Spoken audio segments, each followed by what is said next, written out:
Is it going? Yes. Okay, just to clarify one thing. We don't think every single thing taught in the academics is bad. That's why we think most of it is completely irrelevant. If you show us that 10% has some sort of eventual probable maybe use, and we can see that this really is helpful, we'll take that 5 or 10% and put it in a vocational course that will continue subsidizing like we do today. We'll continue subsidizing vocational courses or professional courses. That won't change. What this debate is about is whether we subsidize 3, 4, 5, 6 month courses with everything you need, the toolbox, or whether we subsidize 3 or 4 years of academic thought and theories and discussions. Lovely. Okay, I think we got that clear. I'm going to have 2 main arguments. First of all, about the vicious circle that jobs demand the degrees even though they're completely unnecessary. Secondly, I'm going to talk quickly about when we subsidize something and why this doesn't fall under the criteria.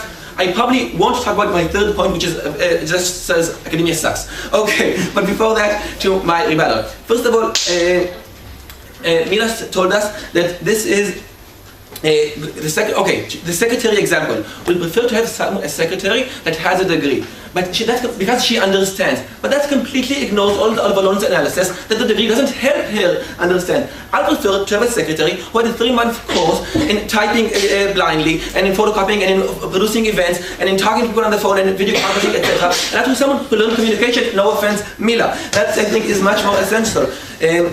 And I'll explain why the jobs will change as well in my first point. And then we heard that, and she said that, so this is important to help the individuals. We'll continue helping the individuals since we will subsidize vocational courses to whoever wants to go there. But then she said that it helps the individual in 2 reasons. First, job, I talked that, and then self-exploration. While I believe self-exploration is a nice concept, and while I like people to realize themselves, I don't think we should subsidize that as a country. There are many ways. If I go to India, I'll probably have a lot of self-exploration, and I know much better what to do with my life and who I am as a person. But I don't expect Israel to pay for my flight to India and my staying there, and I don't think any of us do either. Then, besides normally, then we heard that I get to know the world and analyze better, and this gives me tools for life. A few things. If these are so important, teach them in high school. I don't think that learning an engineering degree actually helps you vote better, and this hasn't been proven by Mila. And C, as I already stated, if there is some certain tools that are really, really important, put them in the vocational course. Finally, we heard that if you learn communication, you can do all sorts of jobs. I hate to tell this to Mila, I guess she hasn't found out yet. Most journalists haven't learned communication. Most journalists have got vocational training in the army in Galei Tzahal. That's in Israel. In other countries, they take specific courses, journalism courses, or they have connections, the networking you talked about, not through the academia. They don't need the degree, and most people who have a communication degree in Israel don't work in that, or maybe started taking the degree after they already worked in the field. So no.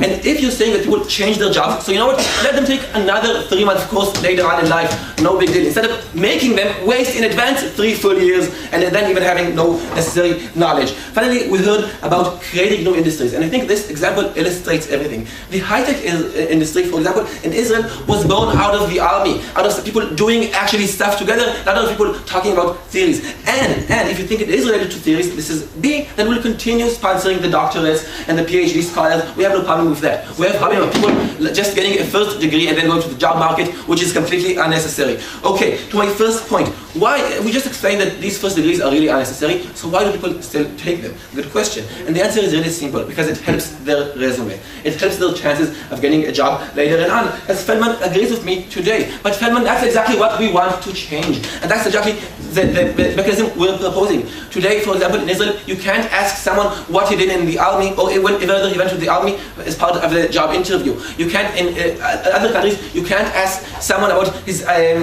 preferences or racial aspects, or there are certain things that by law you can't ask in an interview, and we're saying a degree will be one of them. We have no problem checking intelligence. We have no problem checking skills. We have no problem checking experience. All of these are fine, but not the degree itself, which is what we want to change. And we believe that if someone takes a 5-month John Bryce course, he'll have more knowledge, more skills, and be a better computer engineer later on, and that's the person who should be accepted to the company. So what's going on in here actually? These companies are using the first degree as a sort of psychometry or SAT test. They're using it as a signal. This is not my theory. Economics have already studied it. It's a signal that someone is intelligent enough. Now, why is this so terrible? Because in contrast to the psychometric exam, this is a 3-year signal. So and what is actually happening here, in essence, is an arms race. Companies are, okay, so one company demands a first degree, and then another company demands a first degree, and after a generation, everyone has a first degree, and now companies start demanding a second degree, which is also completely useless, and maybe in 20 years we'll start demanding a third degree and have people waste 10 years of their life, and not only 3 or 5 like we have now. This is an arms race. We're constantly looking for more and more signals of people being intelligent enough. We want to stop this arms race immediately by law. We're saying, you level, if you want, you can test. We have no problem with you testing, people coming, we have no problem with you checking what they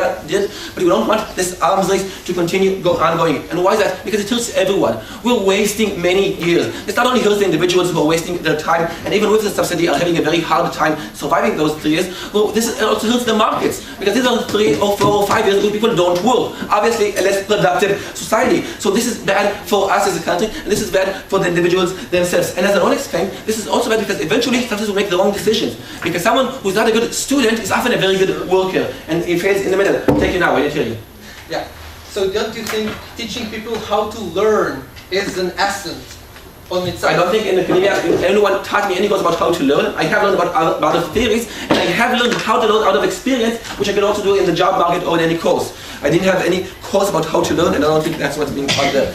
Secondly, when do we subsidize? I say 3 people. First of all, a basic need. This isn't the case, irrelevant. Secondly, when we're trying to help the country. As I just showed, we'll be helping the country much more if all of these people will work more, be more productive, instead of wasting their time. And finally, through helping the individuals themselves. And I think this is helping the individuals in 2 reasons. First of all, we're going to still subsidize the vocational training course, so we can still help them. Secondly, we're not having them waste their time. And thirdly, and this is small but important, a lot of people suffer, and essentially suffer, this is academia sucks, essentially suffer in their studies. And there is no reason to make them suffer, only to send a signal. There is no reason to put these people through these tests, and through this anxiety, and through all these things, when they give us no valuable knowledge. So we want studying as a signal to stop, and we want from now on only essential, needed, specific studying. That's our case situation.